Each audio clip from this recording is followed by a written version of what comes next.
kepada Pak Basofi dan Pak Budi Suswanto yang telah menyempatkan hadir di acara ini, dan juga teman-teman semua. Pertama-tama saya mengucapkan selamat datang dan selamat sore. Dan pada kesempatan kali ini, izinkan saya sebagai MC untuk memandu acara kajian rutin pada hari ini. Pertama-tama, marilah kita panjatkan puji syukur atas kehadirat Allah Subhanahu wa Ta'ala yang telah melimpahkan rahmat, taufik, hidayah, dan kesempatan dan juga kesehatan, yang mana pada hari ini kita bisa melaksanakan kegiatan kajian rutin yang insya Allah diridhoi oleh Allah Subhanahu wa Ta'ala. Salawat serta salam kami panjatkan kepada Nabi Muhammad SAW, yang mana kita nantikan syafaatnya di yaumul akhir nanti. Pada kesempatan kali ini kita telah kedatangan pemateri sekaligus dosen kita, yaitu Pak Basofi, di mana beliau nanti akan sharing-sharing mengenai pengalaman beliau, khususnya waktu menjadi seorang mahasiswa di negara Eropa, yaitu di Italia. Dan mungkin sebelumnya saya sampaikan dulu untuk susunan acara hari ini, yaitu berhubung tadi agak molor, jadi yang pertama itu pembukaan, kemudian ada tilawah Quran yang dibacakan oleh Mas Zikri, kemudian sambutan dari Bapak Pembina, kemudian materi, kemudian sesi tanya jawab, dan penutup.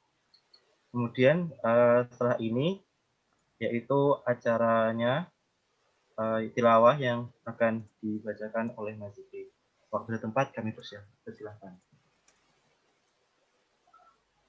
Assalamualaikum warahmatullahi wabarakatuh. Waalaikumsalam warahmatullahi wabarakatuh. Waalaikumsalam warahmatullahi wabarakatuh.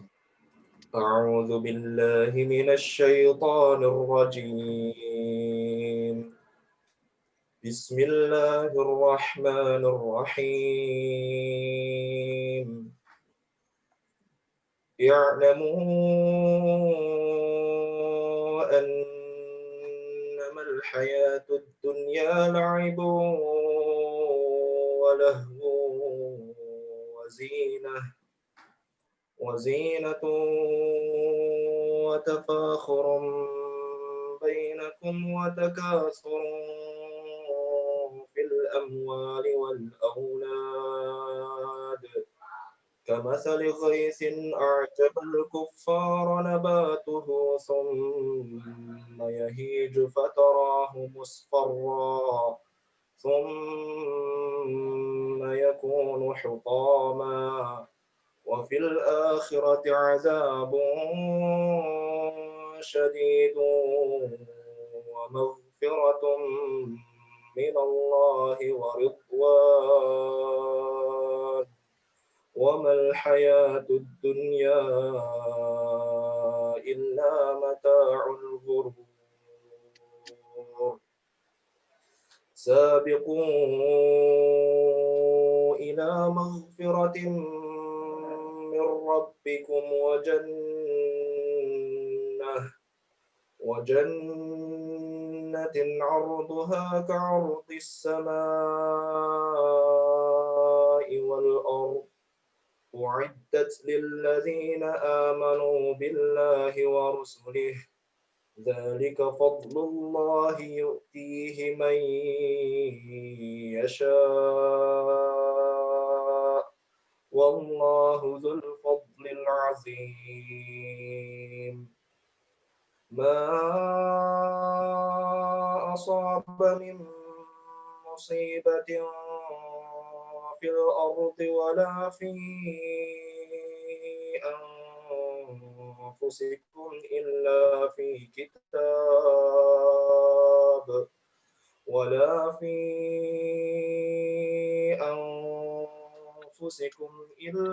في كتاب من قبل أن نبرأها إن ذلك على الله يسير لكي لا تأسوا على ما فاتكم ولا تفرحوا بما آتاكم والله لا يحب كل مختال الفخور الذين يبخلون ويأمرون الناس بالبخل ومن يتول فإن الله هو الغني الحميد لقد أرسلنا رسلنا بالبينات وأنزلنا معهم الكتاب والميزان ليقوم الناس بالقسط وأنزلنا الحديد فيه بأس شديد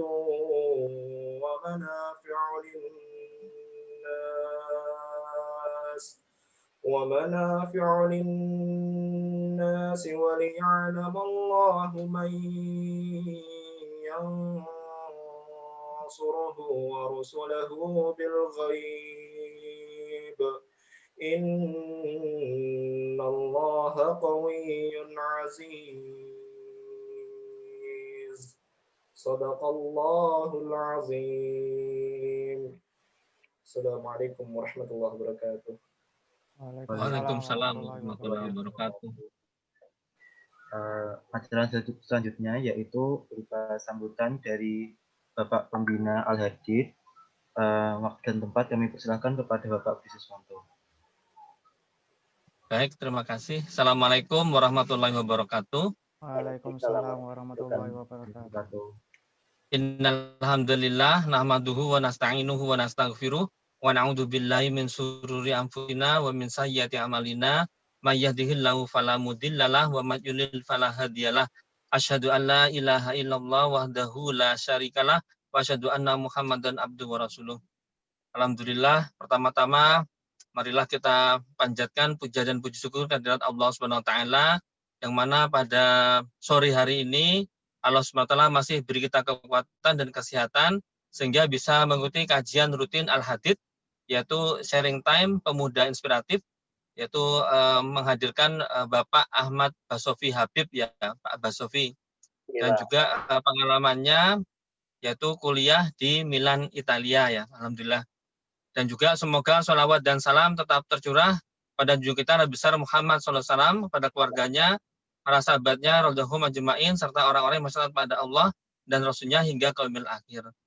Dan juga tidak lupa semoga semua amal ibadah kita ini diterima oleh Allah Subhanahu wa taala, termasuk kajian rutin ini, dan kita mendapat ridho dari Allah Subhanahu wa taala, mendapatkan ampunan dari Allah Subhanahu wa taala, dan kita diwafatkan dalam keadaan husnul khotimah, semuanya dikumpulkan lagi nanti di surganya Allah Subhanahu wa taala dan jauhkan dari siksa api neraka.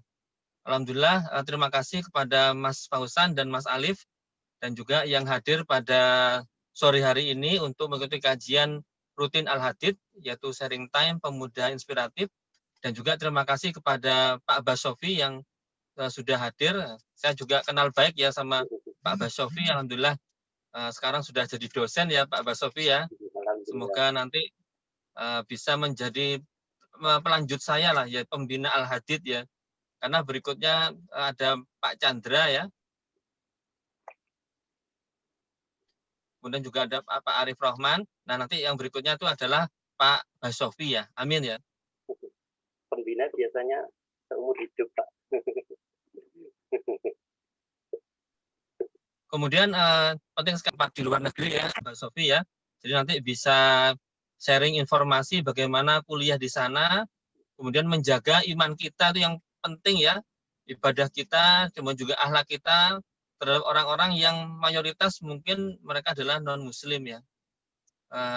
Semoga dengan kajian ini bisa memberi inspirasi ya kepada adik-adik mahasiswa, bahwa adik-adik pun juga bisa seperti saya juga punya kesempatan keluar negeri untuk kuliah, dan juga seperti Pak Basofi ya, bisa kuliah S2-nya di Prancis, kemudian S3-nya di Italia. Saya sendiri juga pernah ke Prancis dan juga pernah ke Italia, jadi tahu suasananya bagaimana ya di sana ya. Ya alhamdulillah glamornya Masya Allah ya seperti itu. Sehingga kita perlu jaga iman. Dan juga penting juga jaga akhlak dan juga ikut dakwah di sana ya, itu penting sekali. Seringkali kita juga banyak berdoa pada Allah Subhanahu wa taala bagaimana Allah SWT turunkan hidayah kepada mereka sehingga mereka pada akhirnya bisa masuk Islam semuanya. Amin ya rabbal alamin. Demikian yang bisa saya sampaikan. Sekali lagi terima kasih kepada Pak Basofi. Selamat memberikan sharing wejangan kepada adik-adik kelasnya. Semoga nanti semuanya punya kesempatan untuk bisa melanjutkan studi ya S2 dan S3 ke luar negeri. Dan juga balik lagi memberi manfaat yang sebesar-besarnya bagi agama kita dan bangsa dan negara. Amin ya rabbal alamin. Demikian yang bisa saya sampaikan. Saya akhiri. Wassalamualaikum warahmatullahi wabarakatuh. Waalaikumsalam warahmatullahi wabarakatuh. Waalaikumsalam warahmatullahi wabarakatuh. Terima kasih kepada Bapak Budi Siswanto atas sambutannya. Ya, setelah acara ini, marilah kita menyimak bersama-sama penjelasan atau materi utama dari Pak Basofi. Waktu dan tempat kami persilahkan. Baik, terima kasih Mas Revin. Mas Revin Alif. Assalamualaikum warahmatullahi wabarakatuh. Waalaikumsalam warahmatullahi wabarakatuh. Ya, alhamdulillahirabbil alamin. Wassalatu wassalamu ala asrofil anbiya'i wal mursalin sayyidina wa maulana Muhammadin wa ala alihi wa sahbihi wa sallam ajmain. Sama-sama selalu marilah kita panjatkan puja dan puji syukur kehadirat Allah Subhanahu wa taala yang mana kita masih diberi kenikmatan berupa takwa, kesehatan dan lain-lain sehingga kita dapat berkumpul di majelis daring yang insyaallah penuh barokah ini. Yang kedua, salawat serta salam semoga selalu tercurahkan kepada baginda Nabi besar Sayyidina Muhammad SAW serta sahabat dan keluarganya yang selalu kita nantikan syafaatnya di Yaumul Qiyamah nanti. Baik, langsung saja kali ini saya diamanai dari pengurus Al-Hadid ini sama Mas Farhan kemarin untuk berbagi cerita, karena kalau soal ilmu mungkin nggak beda jauh antara saya dan teman-teman, jadi berbagi apa yang sudah saya alami mungkin saya lebih dapat duluan, jadi saya bisa membagi dan semoga insya Allah manfaat untuk teman-teman khususnya untuk pendidikan dan untuk kegiatan keagamaan seperti ini. Jadi saya Ahmad Basofi Habib, dosen di Teknik Sipil, bukan anak buahnya, rekan kerjanya Pak Budi Siswanto. Jadi Pak Budi kepala saya di lab struktur, dan mungkin teman-teman juga sudah lumayan akrab karena di kelas baca saya kira banyak orang ini di sini, Mas Revin, Mas Farhan, Mbak Dewi atau sebagainya. Ini putra-putri sekitar berapa? Putri sekitar 30% ya di sini, atau 20%.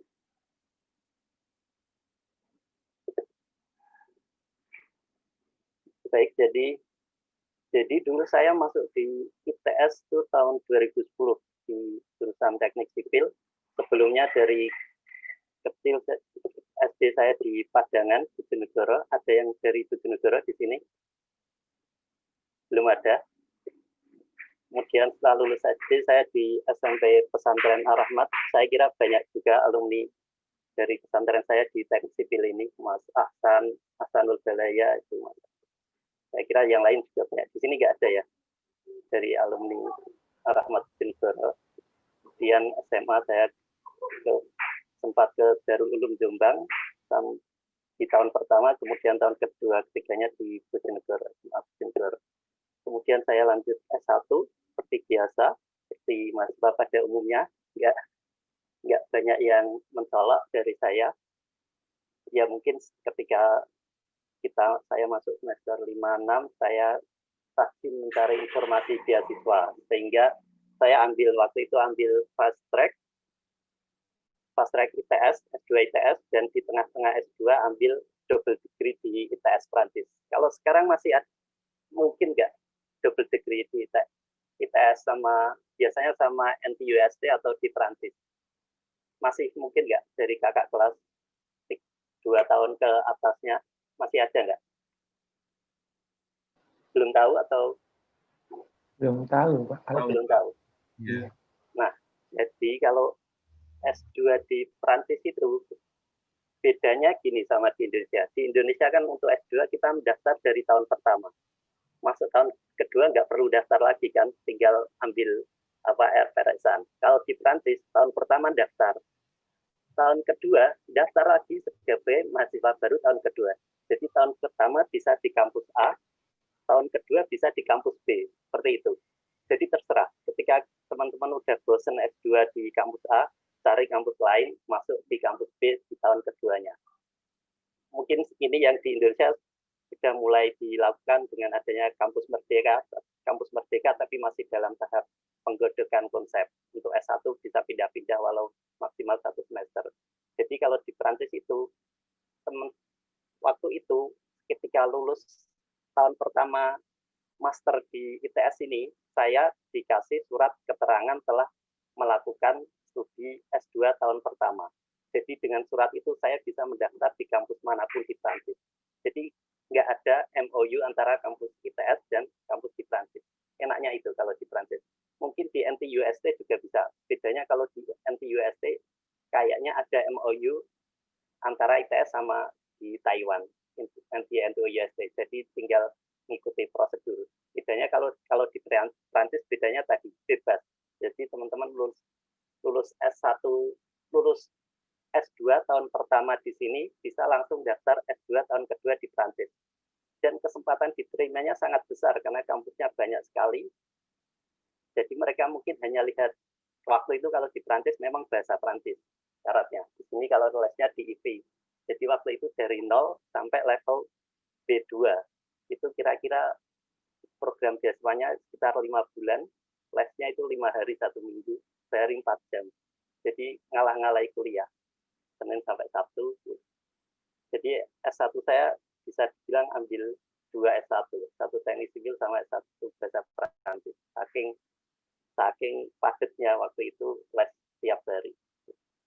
Nah, seperti tadi, kalau di Prancis, dimanapun sebenarnya untuk daftar S2 dimanapun di negara maju pun itu sebenarnya gampang. Teman-teman mungkin IPK-nya asal di atas 3, kemudian asal bahasa Inggris atau bahasa yang diperlukan memenuhi, pasti diterima. Masalahnya cuma beasiswanya, itu aja. Jadi kalau masalah diterima atau enggak itu gampang. Kecuali kampus yang benar-benar topnya, misal MIT, Harvard, itu pasti seleksinya ketat. Tapi kalau kampus yang rankingnya 20 ke atas itu masih top, tapi mereka nggak terlalu selektif untuk mahasiswa S2. Asal teman-teman IPK-nya tadi mungkin lebih dari 3 sudah cukup, dan bahasa Inggris mencukupi, dan asal bayar. Asal bayar ini kan bisa, kemungkinannya bisa 2. Dapat beasiswa ataupun beasiswa ayah bunda, kan nggak masalah. Jadi kalau teman-teman umpama keluarganya banyak rezeki, kan nggak masalah. Kalau teman-teman ngitung mungkin wah besar sekali biaya hidup di Eropa, misal di Prancis. Tapi kalau teman-teman udah pernah ke sana dan bukan di kota yang besar seperti Paris, itu biayanya bisa saja cuma 2 kali lipat dari biaya di Jakarta. Misal di Jakarta perlu 3 juta, 4 juta per bulan. Nah, di sana itu bisa hanya 7 juta, 8 juta. Itu kalau mau biaya sendiri, kalau mau hitung-hitungan. Silahkan kalau mau hitung-hitungan sama bapak ibunya, tapi ya jangan maksa. Itu tadi. Jadi untuk masalah daftar S2 itu gampang. Yang lumayan sulit itu beasiswanya. Itu yang perlu diingat. Kalau saya dulu beasiswanya untuk S2 ada beasiswa unggulan dari Kemendikbud sebelum dipecah, terus disatukan lagi. Kalau untuk S3 saya di Milan di Italia dari LPDP. Jadi kalau LPDP lebih enak, prosesnya lebih sangat profesional dan nggak pernah telat beasiswanya kalau untuk LPDP. Tapi kalau waktu itu dikti beasiswa unggulan belum seprofesional LPDP, jadi sering telat. Jadi waktu itu berangkat pun kita yang bagi keluarganya kurang mampu dipinjemi ITS dulu, dipinjemi pasca sarjana dulu gitu. Jadi kalau di Prancis sistem kuliahnya kebanyakan waktu itu full bahasa Prancis. Jadi untuk yang SPP-nya standar, SPP-nya untuk S2 satu semester di sana cuma 500 euro atau sekitar 7 juta, 8 juta. Lebih mahal di ITS kan kalau untuk S2. Yang beda, yang bikin masalah kan cuma masalah biaya hidup di sana. Nah, soal bagaimana posisi kita sebagai muslim di sana. Nah, teman-teman mungkin bayanginnya kalau kita hidup di Eropa, kita akan sulit cari makan halal aja sulit, cari masjid aja sulit. Nah, itu ternyata beda jauh dengan apa yang saya bayangkan. Mungkin kalau teman-teman di Eropa sana, dan teman-teman mungkin kalau pelajar kan nyari kosnya di daerah yang nggak terlalu mahal. Nanti teman-temannya juga orang-orang Arab semua, tetangga-tetangganya juga orang Arab semua.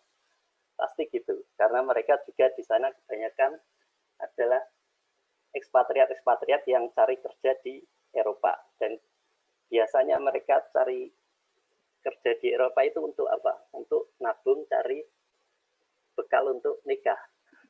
Saya kalau teman-teman tahu di daerah Arab, Timur Tengah, biaya untuk nikah itu kan mahalnya luar biasa. Untuk saya pernah tanya untuk mahar paling enggak itu paling murah ya 300 jutaan untuk mahar, belum rumahnya. Jadi kebanyakan itu mereka nikah setelah 30 tahun lebih, padahal mereka sarjana di Al-Azhar, sarjana, akhirnya mereka juga harus nabung kerja di Eropa. Kebanyakan mereka jadi penjual daging halal, penjual kebab, ya bisnis seperti itu. Jadi untuk masalah makanan itu cari yang halal nggak ada kesulitan sama sekali. Kalau di Eropa mungkin banyak orang Mesir, orang Aljazair, orang Maroko, orang Turki. Kalau di tempatnya Pak Budi di Taiwan, Jepang, Korea, kebanyakan mungkin dari daerah India, Bangladesh, seperti itu, Pakistan. Kalau di Eropa orang-orang Arab. Jadi kalau teman-teman punya basic bahasa Arab, di Eropa pun bisa dipraktekkan. Pasti bisa. Kalau teman-teman lebih bisa daripada di Indonesia. Di sana di masjid kan kalau teman-teman nggak bisa bahasa lokal, misal nggak bisa bahasa Perancisnya, nggak bisa bahasa Italianya, cuma bisa bahasa Inggris, banyak dari mereka juga nggak bisa bahasa Inggris. Jadi kalau teman-teman punya basic bahasa Arab, di sana bisa dipraktekkan pasti. Walaupun bahasa Arab yang kita pelajari adalah bahasa Al-Quran, yang bahasa resmi sekali. Kalau di sana kan bahasa pergaulan. Jadi tadi untuk makanan, untuk masjid itu sama sekali nggak sulit kalau di Eropa. Nah, kalau untuk masjid, sama dengan di Indonesia. Kalau di Indonesia kan kita masjidnya biasanya per ormas. Ini aja Masjid NU, Masjid Muhammadiyah, dan sebagainya, Masjid Tablik, dan sebagainya. Di Eropa pun, masjidnya itu juga pasti terbeda-bedakan dengan mazhab masing-masing. Mazhab masing-masing kalau di Timur Tengah kan sesuai negara. Turki mazhabnya begini, di Mesir mazhabnya begini, Maroko mazhabnya begini. Jadi mereka mendirikan masjid sendiri-sendiri supaya bisa beribadah dengan kebiasaannya masing-masing di negaranya dulu. Jadi di sana pun sama. Jadi di Indonesia di mana-mana pun sama. Masjid juga berbeda-beda sesuai mazhabnya, sesuai daerah asalnya. Dan tadi yang saya bilang kalau di sana di masjid-masjid teman-teman pasti bisa praktek bahasa Arabnya. Saya dulu kan juga dari pesantren masih punya basic bahasa Arab. Kalau saya nggak ngerti bahasa Italianya apa, ya akhirnya saya mengingat-ingat apa yang saya pelajari dulu. Tapi ya udah lupa, udah 8 tahun, 7-8 tahun nggak pakai sejak lulus SMA. Jadi ya sulit. Jadi ya sayang sekali karena ketika teman-teman udah hidup di negara lain dan teman-teman udah luar biasa belajar bahasa asing, ketika teman-teman di suatu titik lupa semua, itu penyesalannya sangat tinggi sekali rasanya. Jadi begitu. Jadi untuk tadi yang sudah saya ceritakan untuk daftar S2 itu sangat gampang, sangat 90% kalau teman-teman TOEFL-nya udah di atas, kalau TOEFL ya IELTS lah. Kalau IELTS-nya udah di atas 6 atau di atas 6,5 sama IPK-nya di atas 3, 99% pasti teman-teman diterima di kampus top di luar negeri. Bukan kampus yang sangat top maksudnya, tapi yang kampus yang top lah. Pasti diterima. Tinggal apa? Beasiswanya. Duitnya itu kondi yang perlu dipikir. Kalau untuk daftar pasti keterima. Nah, kalau uniknya kalau di Prancis, kampusnya itu tidak seperti kalau saya di Italia atau kalau di Italia mungkin sama di Indo. Kampus-kampus top itu ada di kota-kota besar, di Milan, di Roma, di Torino. Tapi kalau di Prancis, semua kampus itu merata. Jadi tiap kota kecil, sekecil apapun pasti punya kampus bagus. sistemnya mirip zonasi. Yang kuliah di situ pasti ya orang-orang sekitar situ. Mereka jarang sampai pindah kota untuk kuliah. Karena sistemnya sudah merata. Kualitas kampus di kota kecil sama di kota besar sama persis. Jadi mereka kebanyakan nggak perlu keluar kota untuk ngekos dan sebagainya. Karena pemerintahnya sudah menjamin pendidikannya sangat merata kualitasnya. Nah, kemudian kalau di Prancis itu enaknya, kalau di sini S2 kita kan ada tesis. Nah, waktu tesis itu kan sekitar 6 bulan. Sama seperti di sini, di sana juga 6 bulan. Nah, ketika teman-teman menjadi mahasiswa tesis, itu wajib dibayar. Bukan wajib membayar, tapi wajib dibayar. Jadi lumayan kalau teman-teman di sana 1 tahun, misalnya ambil S2 di sini setahun, ambil di sana S2 setahun, di sana bisa aja teman-teman mikir uangnya untuk 1 semester pertama. Untuk 1 semester kedua, uangnya dari apa? Ya dari gaji teman-teman ngerjain tesis. Itu besarannya minimal sekitar 500 euro per bulan, minimal. Jadi bisa sampai 800. 500 itu sekitar 8 juta. Itu sudah sangat cukup kalau teman-teman tidak di tengah kota Paris loh ya. Saya dulu di kota kecil Nantes. Nantes, kalau teman-teman mungkin nggak banyak yang ngikutin Liga 1 kan ada FC Nantes. Tulisannya Nantes itu, Nantes. Jadi salah satu kota kecil di utara barat Prancis di provinsi Normandy, di kota Nantes itu. Jadi kotanya disebut kota pelajar karena isinya itu sekolah tok, sepi sekolah tok, jadi enak, murah. Dan nggak terlalu banyak pengeluaran untuk harga sewa rumah yang mahal dan sebagainya. Jadi kalau waktu di sana saya hitung-hitung dulu, saya pasti bisa hidup hanya dengan 4 juta per bulan, itu saya berani jamin. Untuk limit ya, limit maksudnya nggak jajan banyak, nggak apa, untuk makan sama bayar sewa kos itu bisa 4 juta per bulan. Jadi mirip kayak di Jakarta juga kan, di Jakarta paling 2 sampai 3. Jadi kalau di sana asal di kota kecil bisa aja sampai 4 juta. Mungkin kalau teman-teman ada kesempatan kerja juga banyak. Jadi di sana itu mahasiswa biasa, terutama mahasiswa dari daerah negara berkembang biasa nyambi sambil, kalau yang cewek biasanya sambil itu apa, babysitting. Yang cewek biasa sambil babysitting, sore misal jemput anak gitu aja mungkin udah bisa bayar 400-500 euro per bulan. Kadang juga disediain tempat buat nginep juga, jadi kesempatan untuk bekerja ada. Nah, waktu itu saya tidak sempat kerja karena ya saya merasa untuk kuliah saja kesulitan, jadi saya berhemat saja, tapi saya banyak belajar karena untuk kuliah di sana untuk hidup itu sama sekali saya nggak ada masalah. Misal ada yang bilang kaget dengan culture-nya, kaget dengan budayanya, saya merasa nggak ada sama sekali. Jadi kalau teman-teman di sini udah biasa terbuka, ya di sana ya biasa aja. Kalau teman-teman di sana ditakut untuk nanti ikut pergaulan sana, ya ternyata enggak, ya saya biasa-biasa aja. Mau ibadah ya tinggal ke masjid, mau makan halal tinggal cari makan halal. Teman-teman juga nggak maksa untuk ngejak kita ke bar minum-minum, kan juga tinggal kita bilang saya nggak minum, udah kita makan orange juice. Jadi kalau di sana, kalau orang Indonesia itu pasti kalau lagi ngumpul dengan teman-teman sekelas orang Indonesia pasti minumnya paling orange juice jeruk itu, yang lain pada bir-biran alkohol semua gitu. Nah, jadi itu kalau di Prancis keunggulannya untuk tesis teman-teman dibayar sehingga bisa sangat mencukupi pengeluaran teman-teman untuk bayar kos sama untuk makan sehari-hari. Kemudian waktu itu, kenapa saya pindah ke Italia? Waktu itu saya daftar LPDP, saya dapat surat penerimaan juga dari kampus saya di Prancis, di École Centrale Nantes, itu sekolahnya Bu Triwulan juga, Bu Ria juga. École Centrale kan ada cabang-cabangnya, ada di Paris, ada di Lyon, ada. Jadi saya di kota Nantes. Kalau Bu Triwulan dulu di INSA Lyon.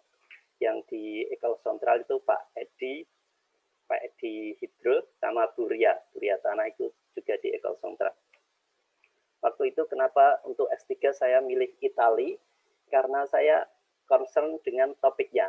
Jadi kalau di Italia, di sana kan negara gempa.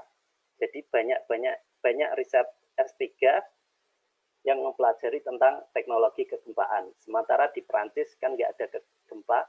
Jadi waktu itu topik yang ditawarkan ke saya seputar material, durability, dan sebagainya. Jadi waktu itu saya berpikir sekitar sebulan berpikir, akhirnya saya pindah ke Milan, Italia. Jadi dengan beasiswa LPDP. Jadi waktu itu saya daftar beasiswa LPDP pertama yang saya serahkan pakai sertifikat bahasa Perancis. Saya belum punya IELTS. Ketika sudah diterima LPDP, saya les IELTS supaya bisa pindah kampus ke negara yang sekolahnya pakai bahasa Inggris. Jadi saya setelah dapat LPDP, saya les IELTS, kemudian masuk diterima di profesor di kampus di Politecnico di Milano. Kalau teman-teman search top civil engineering kampus itu paling nomor 1 kan MIT. Nomor 2 mungkin kalau teman-teman ada yang search, saya share screen aja. Biar nggak bosan, saya nggak bikin PPT karena nggak sempet ya punya anak terus liburan WFH, nggak banyak kesempatan untuk bikin acara-acara yang lain selain ngajar. Jadi kalau teman-teman kampus biasanya namanya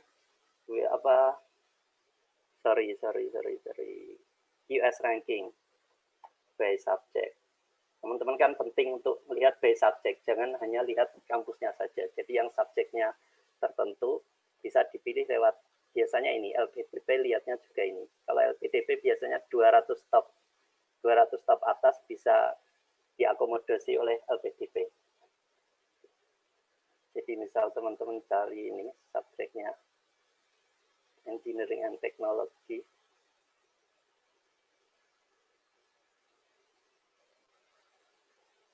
Nah, ini bisa milih lagi ini.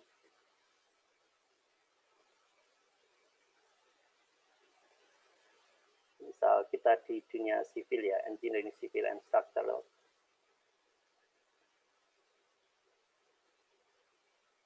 Nah ini mungkin MIT, yang pertama MIT. Kalau MIT ini memang masuknya itu ekstra ketat. Kalau Delft dan selanjutnya untuk MIT, Cambridge, untuk memang masuknya ekstra ketat. Tapi untuk yang lainnya, seperti yang saya bilang tadi, sangat gampang, asal IELTS sama IPK-nya di atas 3 pasti diterima. Di Delft pun begitu pasti diterima untuk S2 ya, untuk S2. Jadi kalau di sini untuk kampus saya ini, posisi ini di Politecnico Milano, ada ETH Zurich. Kalau di Eropa, teman-teman tahu anaknya Dono Warkop. Dia lulusan ini, dia peneliti nuklir di sana sekarang. Anaknya Dono Warkop di ETH Zurich. Ini kampus top di Eropa. Einstein ini kan lulusan sini, ETH Zurich di Swiss. Jadi saya di Politecnico Milano ini jadi bisa masuk lewat LPDP kalau untuk di Politecnico di Milano, karena 200 ke atas, rankingnya 200 ke atas. Ini teman-teman udah pernah ada yang ke Eropa belum? Belum, Pak. Saya belum, Pak. Nah, mungkin kalau di Indonesia, saya bicara tentang masjid-masjid lagi. Kalau di Indonesia kan masjidnya mungkin berubah gitu dan sebagainya. Tapi kalau di Eropa mungkin masjidnya sekitar ini. Saya search di Google, Moskea Via Padova Milano. Ini biasanya yang sering saya gunakan untuk sholat. Nah, dalamnya memang seperti ini. Dalamnya biasanya, tapi luarnya, bentar, luarnya. Nah ini, luarnya, bentar.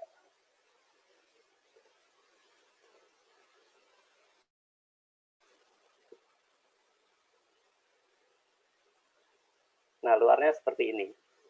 Nah ini, jadi di sana masjid-masjid itu banyak yang nyewa gudang dan sebagainya untuk dijadikan masjid. Sewa per tahun, mereka iuran pakai uang jariah itu untuk nyewa ini. Tapi dalamnya direnov seperti masjid. Ini Masjid Via Padova. Di sana itu kalau Jumatan uniknya kalau Jumatan pertama kan bahasa Arab. Bahasa Arab, terus kita ketika jeda antara khutbah pertama sama khutbah kedua, ada translasi bahasa lokalnya, yaitu bahasa Itali.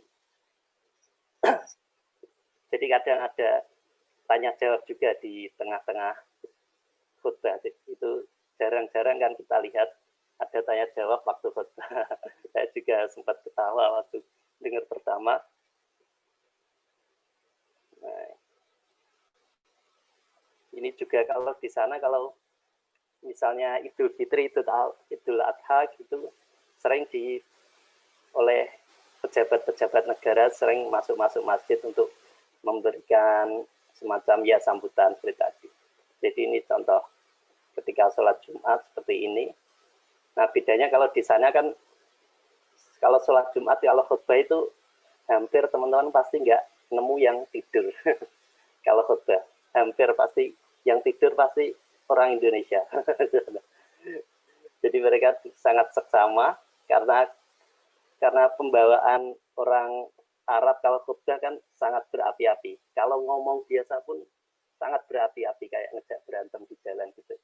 Jadi gitu. Jadi yang dengar pun mau tidur juga melek akhirnya. Nah, kemudian ketika saya di Politecnico Milano, waktu itu kan kalau di Prancis dulu kan kita lebih banyak muslimnya daripada di Italia. Nah, di Italia ini kita belum ada kampus yang punya musola. Jadi waktu itu kita ngumpulin beberapa orang dari beberapa negara, kita membentuk organisasi muslim mahasiswa. Ini bukan yang komunitas muslim Indonesia Milano, itu lain lagi.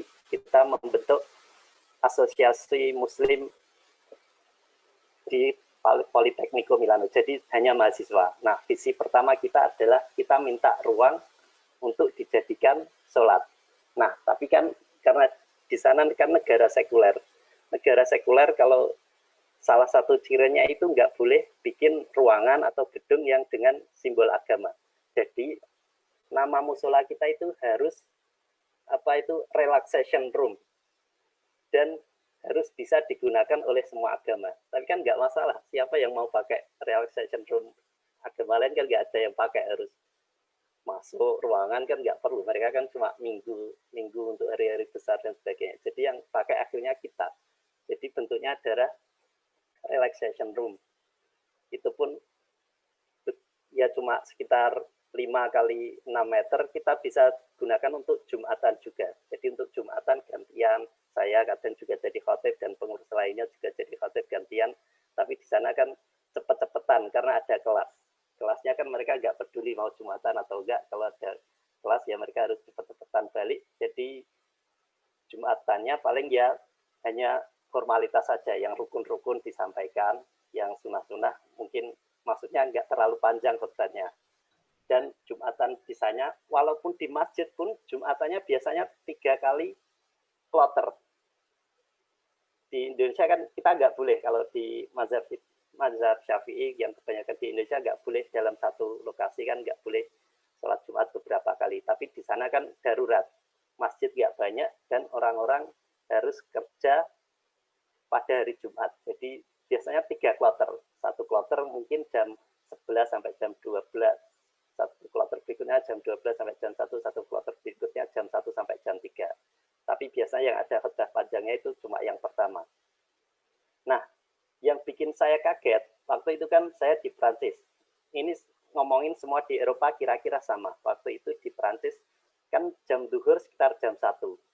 Nah, saya jam 1 itu berangkat untuk mau Jumatan. Ternyata saya di sana sampai jam 1 kurang 15. Saya pengennya kan untuk pertama kali Jumatannya, pengennya kan menikmati masjidnya kayak apa, ngobrol dengan orangnya sebelum Jumatan. Saya sampai sana udah bubar Jumatannya, padahal belum adzan zuhur.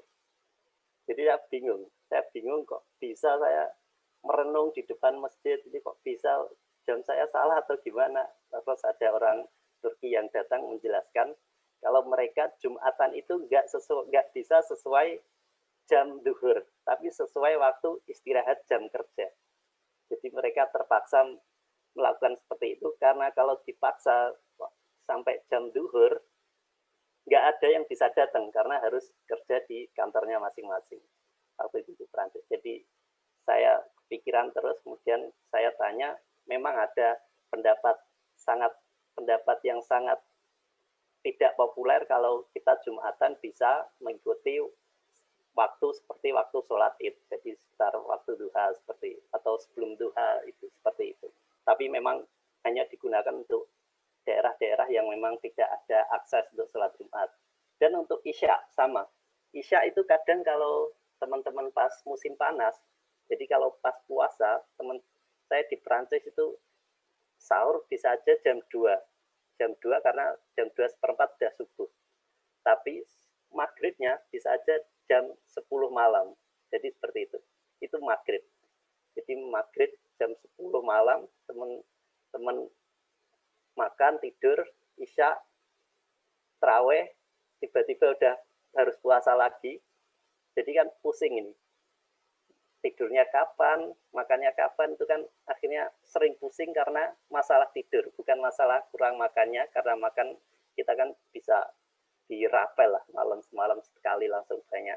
Tapi masalahnya utamanya kan tidur. Besok harus kerja lagi di mau sekolah ataupun kerja di lab waktu tesis.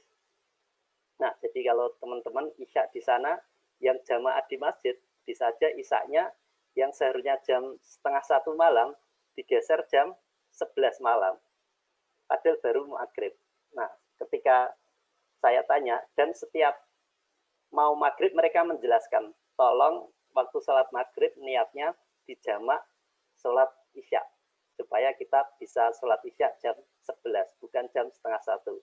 Karena ketika 12:30, dikhawatirkan kan banyak kriminal atau udah nggak ada transportasi umum. Kalau di sana kan kita pakai transportasi umum. Jam 12 ke atas sudah nggak ada. Jadi ya Isyanya dimajukan dari jam 12:30 jadi jam 11. Dengan catatan kita waktu maghrib niat jamak kosor, bukan jamak kosor, niat jamak saja. Jadi nanti bentar mereka biasa sholawatan di setelah maghrib, setelah itu sejam kemudian sholat Isya walaupun belum masuk waktunya. Itu biasanya kalau puasa mereka begitu, supaya bisa tarawih dan sebagainya. Jadi mungkin ada pertanyaan, enaknya memang pertanyaan saja biar ada flow-nya. Kalau gini saya kan nggak sempat bikin PowerPoint, jadi mohon maaf nggak bikin PowerPoint, mungkin banyak yang miss dari yang sebelumnya sudah saya pikirkan, tapi waktu saya utarakan ternyata ada yang miss, jadi mohon kalau ada pertanyaan, lebih enak pertanyaan saja. Iya teman-teman, monggo kalau ingin segera bertanya, itu silahkan. Saya mau bertanya. Oke, Mas Zikri. Ya. Sebelumnya terima kasih Pak Basufi karena sudah mau mengisi materi pada kajian kali ini. Mas siapa? Mas? Saya Fauzan Pak. Mohon maaf perkenalan Pak ya. Fauzan. Saya Fauzan Pak. Ya, belum nggak muncul. Oh ya, Mas Fauzan, monggo. Nah, iya Pak. Mungkin yang saya tanyakan kan pada umumnya kan tiap orang memiliki motivasi atau niat tertentu Pak dalam apa yang diusahakannya. Yang mana motivasinya itu kan bisa saja menjadi inspirasi untuk orang lain. Nah, untuk Bapak sendiri, apa sih Pak motivasinya Bapak untuk menuntut ilmu hingga ke negara lain Pak? Oh, ya. Iya itu Pak. Kalau untuk ini saya kira pertanyaan yang sangat gampang ya. Motivasi saya untuk kuliah S2, S3 apa? Ya karena pengen jadi dosen, itu saja. Kan nggak bisa sekolah jadi dosen tanpa S2, S3 kan nggak bisa. Jadi kalau S2, S3 ya kalau bisa ya sekalian cari pengalaman ke negara maju gitu aja. Jadi karena pengen jadi dosen saja. Baik Pak. Kemudian ini ada yang saya tanyakan lagi Pak. Yes. Kan pasti untuk kuliah geografi kan pasti butuh kayak kemampuan akademik yang bagus gitu Pak. Kira-kira bisa mohon untuk sharing mengenai tips-tips belajar ala Pak Basufi Pak yang bisa bagikan kepada teman-teman Pak. Mungkin biar belajarnya bisa lebih optimal gitu Pak. Iya ya. Nah, kalau untuk belajar tips saya itu ketika di kelas itu fokus. Jadi ketika di kelas fokus, Kalau dulu saya gitu, ketika di kelas fokus, ketika ada pertanyaan kita langsung selesaikan di kelas. Jadi setelah keluar kelas kita nggak ada kebingungan dan sebagainya. Dan banyak-banyak mengerjakan kelompok gitu. Jadi saya dulu di kos saya itu sering tiap malam kalau mau ngumpulin MacTech, biasanya ngumpul di kos saya dulu di daerah Keputih. Beberapa orang ngumpul di kos saya. Kalau MacTech kan tiap hari ngumpulinnya untuk Putri Wulan. Tiap hari Rabu ya atau apa? Ya, hampir setiap minggu. Ya, minggu kan ada, jadi biasanya ngumpul. Nah, tapi dulu pengalaman saya ada sedikit keberuntungan. Saya itu kan punya kakak ipar yang dulu kuliah di 3 teknik sipil juga. Saya dikasih modul temennya. Nah, di dalam modul itu udah ada kunci jawaban semua PR. Jadi awalnya saya tertarik MacTech itu mungkin di situ, karena sering teman-teman tanya saya, kok bisa terus. Saya nggak jawab, punya contohan nggak. Saya jaga itu, dan saya cuma bilang mereka baru-baru kali ini saja. Jadi waktu itu, akhirnya setelah, enak ya ngajarin teman, padahal saya tahunya juga dari contohan. Ternyata enak ngajarin teman, akhirnya pengen jadi dosen, ya udah, akhirnya kita jadi terpacu untuk belajar. Jadi kadang memang ada rencana, tapi memang juga ada keberuntungan yang mengarahkan kita untuk fokus kepada cita-cita tertentu itu. Nah, kalau untuk belajarnya ya seperti tadi, kita fokus dan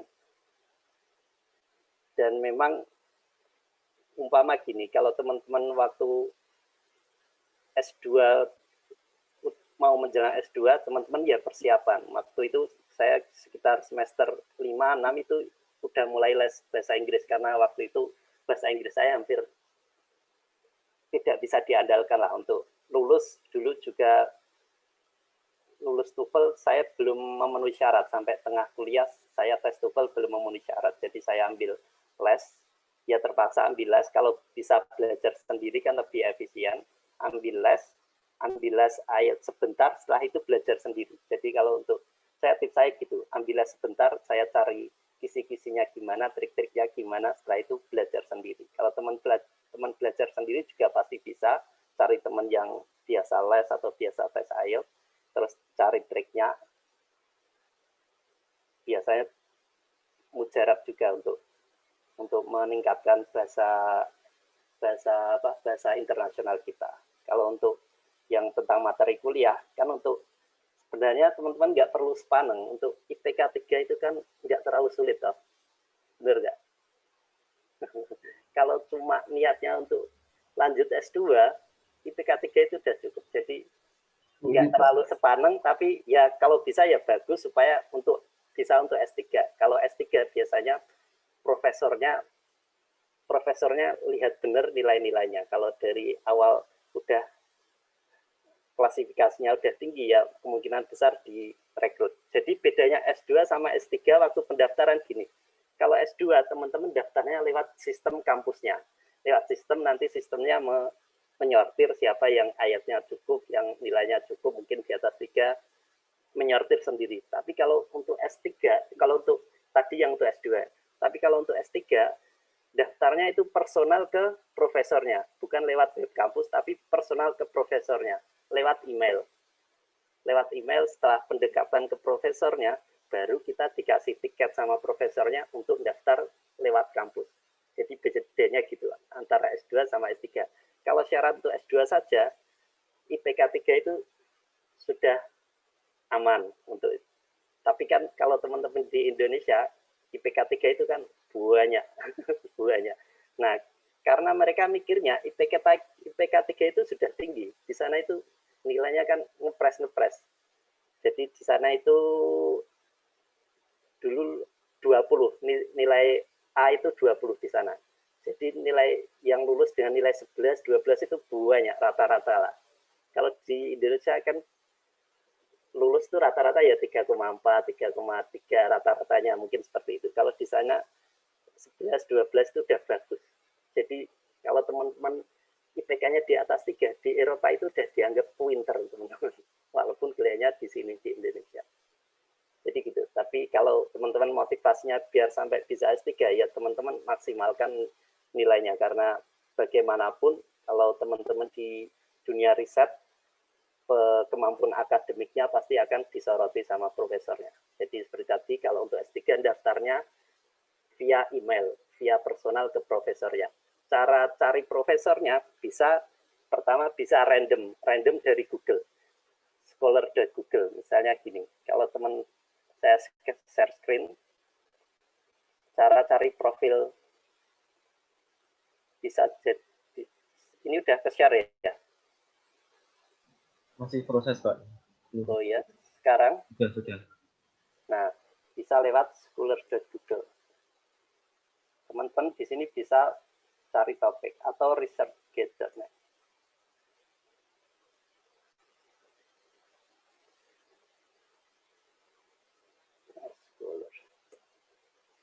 Misalnya kita bisa cari profil profesor saya, misalnya Gabriele Milani. Nah, kita bisa cari lihat reputasinya dengan lihat indeksnya seperti apa, dan kita bisa kontak ke emailnya, seperti itu. Itu cara pertama, bisa cari random via Google. Kelemahannya, kalau teman-teman cari random via Google, teman-teman nggak tahu personalnya beliau. Orangnya suka marah-marah kayak, orangnya gila kerja kayak, teman-teman nggak tahu. Cara kedua, yang paling aman adalah teman-teman tanya teman Indonesia yang udah S3 di sana. Kemudian tanya siapa sih profesor yang recommended, yang nggak terlalu jahat, nggak terlalu gila kerja itu siapa. Teman-teman bisa tanya, setelah itu baru email. Itu cara paling aman dan paling enak dan yang paling saya rekomendasikan untuk suatu saat kalau S3. Jadi teman-teman cari relasi di Indo, dari teman-teman kampus atau teman beasiswa, cari teman-teman yang udah S3 di sana, kemudian minta tolong carikan profesor yang suportif di sana, baru email. Kalau via Google kayak tadi, jadinya kan random. Saya dulu random, namun alhamdulillah kok dapat yang suportif dan sangat baik lah. Jadi kita sering mahasiswa S3-nya diajak di rumahnya sampai tidur di rumahnya, bahkan untuk nonton atau untuk sebagainya gitu. Ya, mungkin selanjutnya kalau ada yang perlu diperjelas atau dipertanyakan lagi. Terima kasih, Pak. Ya. Ada yang udah ambil S2 di sini? Fast track mungkin? Saya, Pak. Mas Faudan ini, tahun berapa? Tahun keberapa? Ini baru masuk semester 1-nya, Pak. Oh ya, tapi kalau untuk beasiswa untuk S2 tahun kedua di luar negeri belum ada ya sekarang? Iya, Pak, masih belum tahu informasinya, Pak. Kalau saudara saya ada yang ke NTUST itu, tapi nggak tahu itu. Dari Chinese Industry nggak tahu itu beasiswa atau enggak. Kalau di Prancis kayaknya belum ada skema dari diktinya, belum ada. Tapi Mas Fauzan bisa aja cari googling sendiri. Googling sendiri, kadang ada info di sana, Erasmus atau sebagainya. Kan iseng-iseng berhadiah juga. Baik, Pak. Terima kasih, Pak. Ya, emang. Ya, Pak, izin tanya, Pak. Untuk yang tadi yang S3 itu, profesornya itu harus, misalnya kita mau masuk ke S3 sipil, berarti harus profesor dalam ranah sipilnya gitu ya, Pak? Bro, iya. Kalau profesor bahkan nggak cuma lihat jurusannya, di sipil kan masih ada struktur, masih ada material, masih ada manajemen, dan di struktur pun di dalamnya masih ada profesor struktur baja, ada profesor struktur beton aja. Jadi dilihat cara lihatnya ya kayak tadi. Ini, saya share screen lagi. Misalnya kayak tadi, ya kebanyakan dia di sini apa? Dilihat ini. Riset-risetnya judulnya apa aja. Ini kan ada topik keahliannya. Jadi teman-teman lihat yang kira-kira sesuai dengan passion teman-teman. Misal tadi.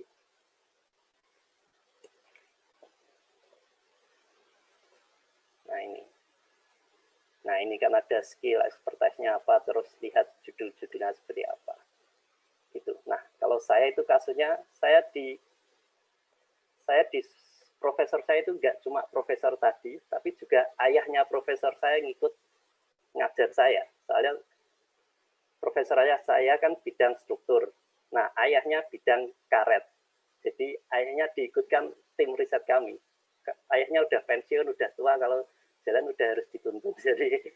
Jadi kita sering keluar bersama dengan ayahnya. Udah tua sekali, tapi masih semangat ngajar saya, ngajar personal ya, karena S3 kan nggak ada kelasnya. Jadi kalau S3 enaknya gitu Mas. S3 itu kadang itu terasa seperti kerja saja. Jadi kita rapat, disuruh ini, besok ngerjain ini, itu seperti itu. Hampir nggak ada ujian. Kalau untuk di kampus di Eropa, saya kira S3-nya nggak ada ujian mata kuliahnya. Jadi kita nggak perlu satu malam ngapelin rumus, itu nggak perlu. Kita kerja biasa. Mungkin kalau di Amerika masih ada ujiannya. Seperti itu. Biasanya kalau S3 kan... Oh, di NTUST ada Pak Basofi? Ya, tetap ada ya di NTUST. Jadi di kami tetap ada ujian kualifikasinya. Ya. Nah, itu. Kalau di Eropa... Karena di ya. Taiwan itu NTUST itu ikut Amerika Pak Basofi. Ya. Jadi... Kalau di versi Amerika ada. Kalau di Eropa enaknya biasanya kebanyakan nggak ada. Dan kalaupun kuliah cuma sit-in aja, cuma dengerin mahasiswa S2 ikut kuliah, kita ikut dengerin, barangkali kita butuh ilmunya seperti itu. Kalau S3 enaknya gitu. Jadi tadi untuk cari profesornya ya harus dicari benar-benar keahliannya apa, nggak hanya cuma di bidang struktur, harus dicari struktur apa keahliannya dengan scholar degree tadi atau research kit tadi. Dan yang paling enak memang tanya teman dulu. Mungkin Pak Budi kan udah pengalaman. Ya, bisa aja kita dapat profesor yang kita sama sekali nggak tahu profilnya seperti apa. Kita banyak merekomendasi mahasiswa untuk ke NTUST ya, kebetulan saya juga alumni NTUST dan alhamdulillah banyak yang diterima ya. Ya semoga silakan yang tertarik ke NTUST nanti saya bisa ngontak ke profesornya di sana, nanti tak pilihkan yang enak-enak ya. Yang enggak enak-enak nggak tak pilihin ya. Salah satu kuncinya itu, kunci suksesnya, karena S3 itu hampir-hampir bisa membuat teman-teman hidup biasa aja, hidup senang, bisa aja hidup tertekan, karena urusannya cuma personal ke satu orang toh. Enggak, kalau S2 kan kita masih ketemu banyak mata kuliah, ketemu banyak dosen, jadi yang ngasih nilai banyak dosen. Tapi kalau udah S3, yang ngasih nilai, kalau umpam di Eropa tadi yang ngasih nilai ya cuma satu orang itu. Satu orang itu ngatain teman-teman harus lanjut 5 tahun kan, dari satu orang itu kan bikin stres kalau udah bilang gitu.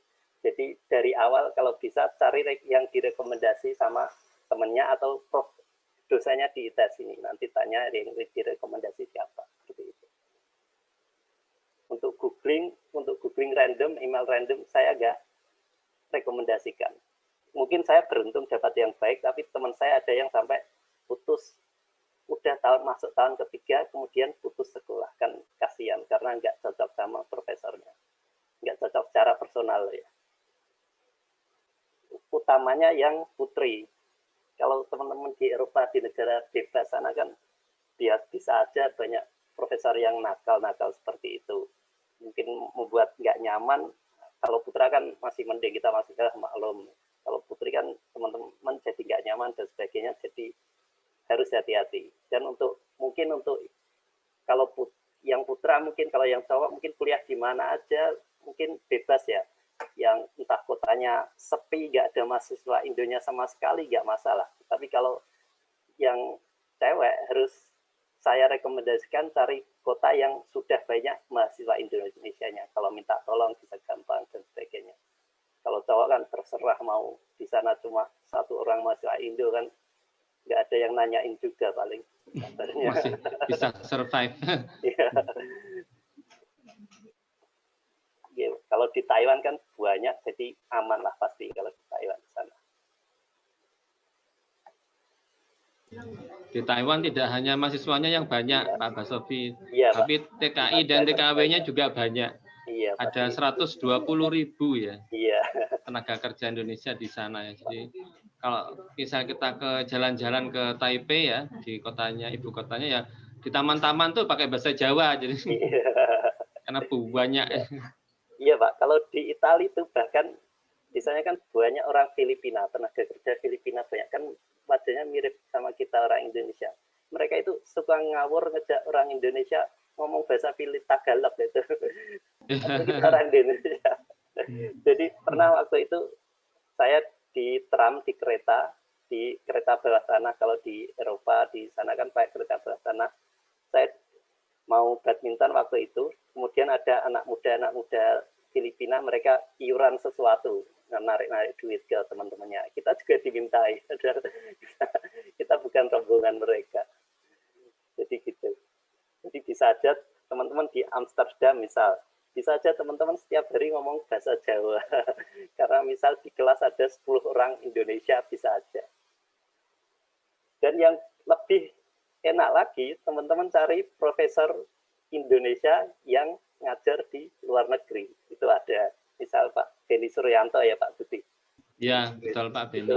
Sangat enak kalau profesornya dari orang Indonesia. Jadi teman-teman ngobrol ya bahasa Indonesia aja juga enak sekali. Kalau ada masalah kan enak ngomong bahasa Indonesia. Itu sangat enak kalau teman-teman nyari profesor yang orang Indonesia. Baik, kalau ada pertanyaan lagi. Ya Pak, makasih Pak Sofi. Sama makasih Pak Budi udah nawarkan mau bantu kami kalau misalnya nyari-nyari relasi. Iya, benar. Dulu waktu saya jadi kajur, sekarang namanya kadep ya, itu rutin kami berangkatkan ya 4 mahasiswa ke ini ya, ke Taiwan ya. Belum lagi yang fresh graduate, itu yang ini ya, yang dual degree program ya atau joint degree ya.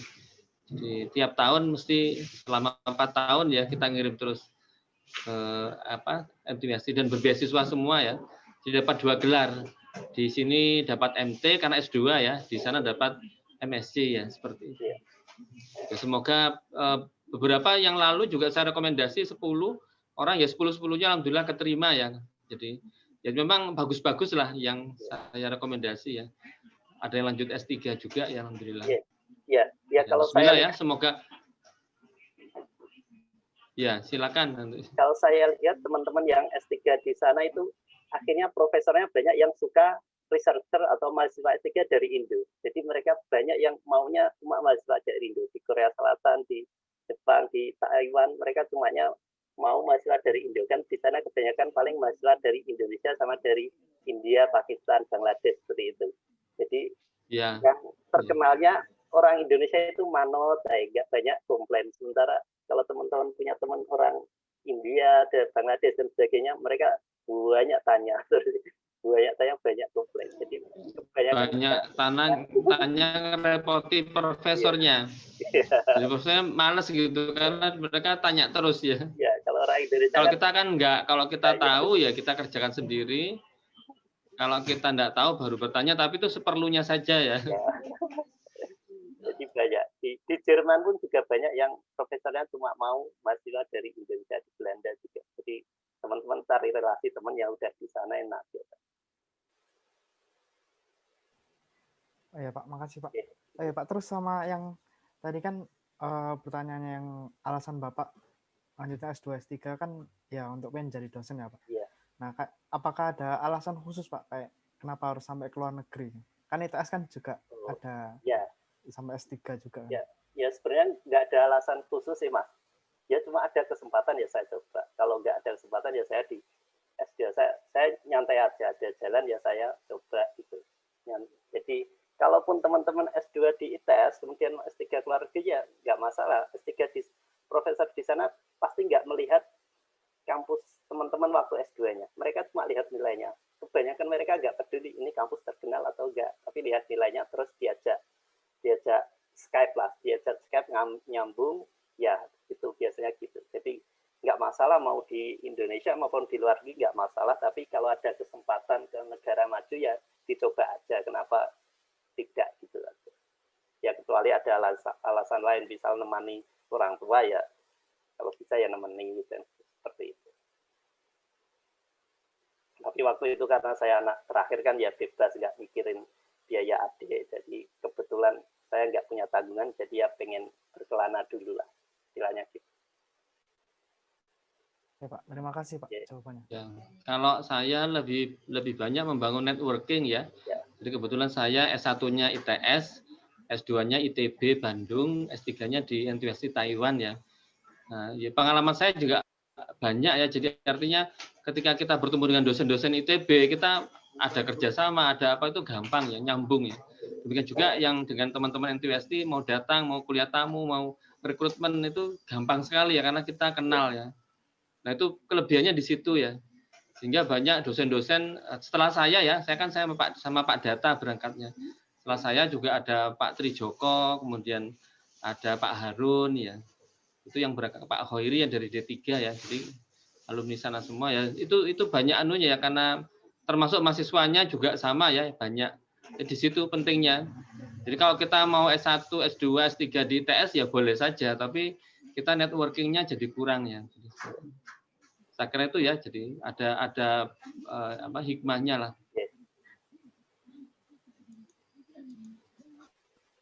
Ya, mungkin ini Pak, saya mau menanyakan lagi, yaitu ketika waktu di Milan kan Bapak mendirikan organisasi Islam ya Pak. Itu tantangannya itu selama itu gimana Pak? Oh iya, kalau untuk yang tadi ya, yang mahasiswa, yang perkumpulan mahasiswa Muslim Politecnico Milano, ya memang pertentangannya kendalanya sangat berat dari sindiran orang-orang. Jadi sering disindir, kok bisa ini ada ruang ini. Kemudian kan kita waktu itu masalahnya kita sholat itu kan gampang, sholat bisa di mana aja. Yang sulit itu kan wudhunya. Bisanya cari keran itu kan sulit sekali. Jadi di awal-awal itu banyak dari kita, bukan dari kita, teman-teman kita yang wudhunya kan di wastafel sampai kakinya diangkat ke wastafel. Itu kampus sempat marah, musolanya ditutup sampai sebulan karena ada lihat pemandangan itu kan bagi mereka jorok sekali. Jadi waktu itu padahal kita udah briefing di internal keanggotaan kita, tolong kalau wudhu kaki itu cari botol, dimasukin botol terus masuk dulu di toilet baru disiram, atau kita ikut pendapat dari rumah bisa di wudhu dulu, kemudian setelah pakai sepatu cukup kita usap kaos kakinya atau sepatunya. Itu udah di Eropa udah sering digunakan oleh orang-orang sana yang di kantor sulit wudhu, di sekolah sulit wudhu. Tapi kan tetap ada anak-anak yang bersikeras, saya mau wudhu normal seperti di rumah. Jadi ada yang sampai kakinya diangkat ke atas terus difoto viral kan, akhirnya jadi malu kita organisasi. Terus akhirnya ketika itu kita lobby sama kampusnya juga, saya kira terlalu baik. Kampusnya itu ngasih kita tempat wudhu kaki. Jadi ada wastafel tapi di bawah untuk kaki. Itu kan saya kira nggak perlulah kampus seperti itu, kita bisa wudhu cari botol atau masuk. Akhirnya kan jadi bulian juga sama anak mereka. Bisa ya dituruti sampai minta tempat cuci kaki ini. Jadi gitu, disindir-sindir seperti itu. Jadi sebenarnya kampusnya sudah sangat terbuka, sudah sangat suportif untuk kita, asal kita juga bisa kerjasama menertibkan anggota-anggota kita. Tapi kan tetap saja kendalanya kita kan dari berbagai macam negara kan. Kalau orang Indonesia sudah terkenal sangat mudah diatur, sudah terkenal ramah, itu sudah terkenal di orang. Tapi kan ada orang misal orang India, orang Pakistan, mereka kan yang seperti tadi banyak maunya, banyak tanya, banyak itu kadang kita suka direpotkan oleh mereka. Jadi ya kita harus cari teman India yang bisa diajak kerjasama untuk menasihati teman-teman mereka itu. Kendalanya kita dari segi budaya, dari segi unggah-ungguh kita banyak yang beda jauh gitu Mas. Sama kegiatannya apa saja Pak kegiatannya? Kegiatannya tadi, jadi ada sholat Jumat rutin, kemudian ada juga kita ada pengajian, kita menghadirkan imam-imam masjid di sana. Jadi kalau di Eropa, imam masjidnya itu rata-rata lulusan Al-Azhar. Kalau imamnya dari Al-Azhar, ada dari Lebanon, ada sesuai masjidnya masing-masing. Jadi mereka sudah syekh lah panggilannya. Jadi kita ke masjid atau kita bikin forum sendiri, terus kita bikin pengajian dengan syekh yang udah terkualifikasi ini. Kemudian kita ngadain pelatihan, misalnya pelatihan sholat jenazah, pelatihan khutbah, karena di sana sering kita cerita lain waktu kita bikin komunitas Muslim Indonesia Milano, itu cerita lain. Itu berawal dari ada salah satu orang Indonesia meninggal di sana. Tapi orang ini kumpulannya, keluarganya sama orang-orang Italia lokal sana.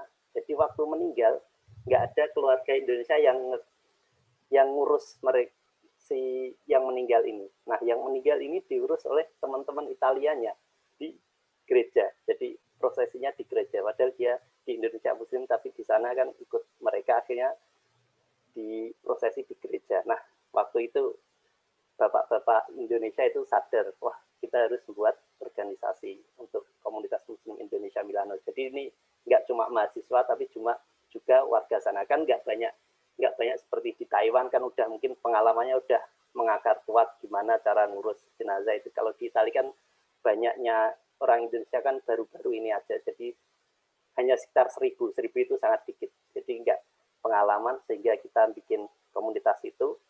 Awalnya ya dari tadi ada kawan yang meninggal, kok nggak ada yang ngurus teman-teman Indonesianya, malah diurus di teman-temannya yang di gereja. Jadi kita bikin komunitas sendiri, dan kita beberapa kali sering kejadian kawan kita meninggal di sana, akhirnya ya kita sudah punya organisasi, kita bisa prosesi secara Islam sendiri, kita sudah punya link ke masjid masing-masing supaya bisa diurus sesuai keyakinan agama kita. Ngoten Mas. Iya Pak, betul sekali. Mungkin dari teman-teman lainnya kalau mau tanya, monggo teman-teman.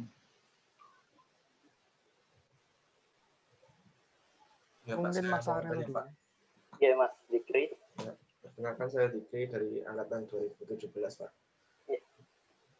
Saya mau bertanya, kan akhir-akhir ini sedang rame-ramenya apa namanya itu tentang Ya. kartun Nabi Muhammad itu yang di Perancis. Ya. Nah, kan saya sebagai Muslim ada pandangan khawatir kalau kita melakukan studi ke luar negeri, utamanya ke Eropa. Ya. Nah, itu keadaannya bagaimana ya saat ini? Apakah tetap baik-baik saja kalau kita sebagai mahasiswa itu pandangannya beda atau bagaimana? Ya, benar Mas. Nah, yang kejadian seperti ini kan udah pernah juga sebelumnya, tapi saya yakin ini pasti cuma sebulan gitu udah selesai. Jadi ya kita tentu memprotes, tapi kita juga harus realistis. Kalau di Prancis, di Eropa juga banyak saudara-saudara Muslim kita. Jadi kita harus tetap memprotes, tapi kita harus berpikir bagaimana nasib mereka kalau kita di luar batas seperti itu. Tapi saya yakin untuk kejadian seperti ini sudah berulang kali, dan saya yakin sebulan ke depan atau 2 bulan sudah selesai dan pasti aman-aman saja nantinya. Kalaupun tidak aman ya pasti teman-teman nggak diizinin ke sana. Tapi kalau teman-teman lingkungannya banyak temannya, misal banyak orang Indonesia, insya Allah aman, nggak masalah. Kecuali teman-teman hanya satu di kota itu, baru perlu dipikir. Tapi kalau teman-teman cowok kan nggak kelihatan. Nggak kelihatan orang mana, apalagi orang Indo bisa dikira orang Cina, orang Thailand. Jadi kalau untuk cowok nggak masalah. Kalau untuk putri mungkin pakai jilbab. Tapi selama ini aman terus, hanya case-nya mungkin 1 per 100.000, 1 per 1000 pernah. Ya mungkin cuma di jalan pelecehan verbal seperti itu mungkin pernah, tapi kan kebanyakan dari kita nggak ngerti bahasa lokal, jadi nggak tahu orang ini ngomong apa, gitu. Nggak peduli. Tapi yang jelas kalau soal keamanan, saya yakin tetap aman di sana, kalau keamanan.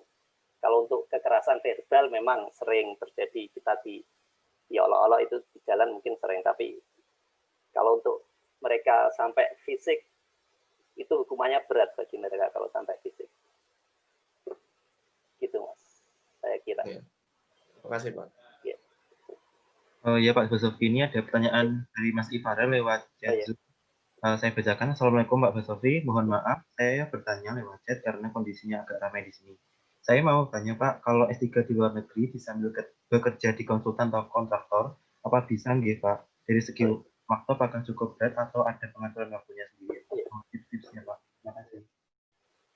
Ya memang kalau untuk S3 ini case by case ya, untuk kesibukannya case by case mungkin. Nah biasanya S3 di Eropa tahun pertama itu teman-teman suantai. Sama profesornya kebanyakan dibiarin, ya silahkan cari-cari sendiri apa yang mau diteliti, biasanya gitu, santai. Kuliah S2, ikut kuliah S2 cuma sit in saja, biasanya gitu. Nah bisa, saya pernah ikut di konsultan juga pernah, tapi itu pun sebentar. Saya berpikir, wah saya sebenarnya beasiswa saya udah cukup, jadi ya, saya nggak berani ambil resiko sibuk di luar, tapi riset saya malah tidak terurus. Tapi tergantung teman-teman pastinya. Saya orangnya nggak cukup strict untuk pembagian waktunya. Jadi saya pilih jalur aman, kadang saya gitu. Tapi kalau teman-teman punya kemampuan manajemen waktu yang cukup, pasti kesempatan kerja sambil di konsultan, kontraktor itu ada. Asal teman-teman orangnya punya teman, bisa terbuka dengan teman, biasanya ada tawaran gitu. Saya pernah di konsultan struktur menara, pernah, tapi cuma sebulan 2 bulan ngerjain 1-2 proyek. Setelah itu saya nyerah karena nggak sanggup, jadi saya mundur. Soalnya gini, kalau S3 kebanyakan beasiswanya sudah cukup kalau S3. Karena kalau misal dari LPDP itu dikasih dana tunjangan keluarga juga dikasih kalau dari LPDP, kalau dari Indonesia dana tunjangan kalau punya anak juga dikasih. Jadi kalau S3 saya kira udah sangat cukup. Mungkin yang banyak kerja sambilan itu anak-anak dari teman saya yang S2 untuk sambilan kerja. Karena biasanya beasiswanya bisa aja cuma 50% dan sebagainya. Baik Pak, terima kasih.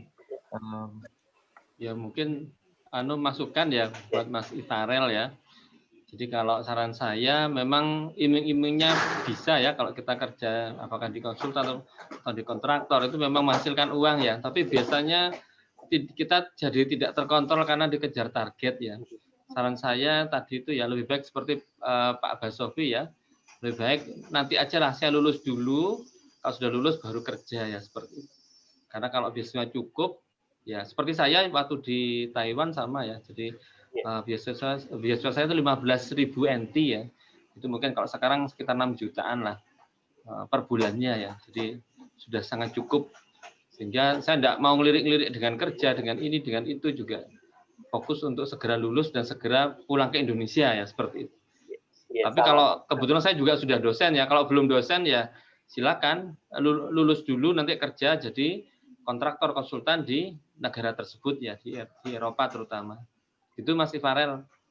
Sebab biasanya kalau kita sudah keasikan bekerja seperti yang Pak Basofi bilang, pertama mengatur waktunya menjadi semakin sulit ya untuk riset kita ya. Jadi tidak fokus ya. Pengalaman saya juga teman saya ya di NTUST juga keasikan bekerja ya. Sehingga dia molor ya, harusnya kan sekitar 3-4 tahun ya. Dia molor 7 tahun ya baru lulus. Tapi uangnya banyak ya. Tinggal milih mana ya. Kalau saya lebih milih karena saya dosen ya, milihnya ya cepat selesai, cepat pulang ya. Kalau teman saya orientasinya seperti Pak Basofi tadi ya, dia saya kan tidak kerja ya. Ternyata dia ini proyek terus ya dengan dosennya, bukan ngerjakan disertasi ya, proyek terus. Uangnya banyak, ya akhirnya juga lulus juga, tapi 7 tahun ya. Mau nggak kira-kira saya tidak mau ya terus terang. Itu pilihan ya, pilihan. Itu Mas Ifarel.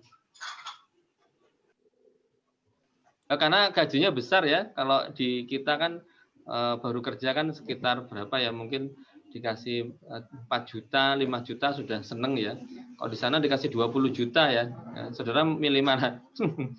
Ya lebih 20 itu minim ya, fresh graduate ya. Di Taiwan maksud saya ya. Jadi kalau mau ya 20 juta, 25 juta ya pasti akan milih itu ya. Milih bekerja daripada ya kuliah sambil bekerja gitu ya Mas Farel ya. Gitu. Ya saya kira itu silakan dilanjut lagi.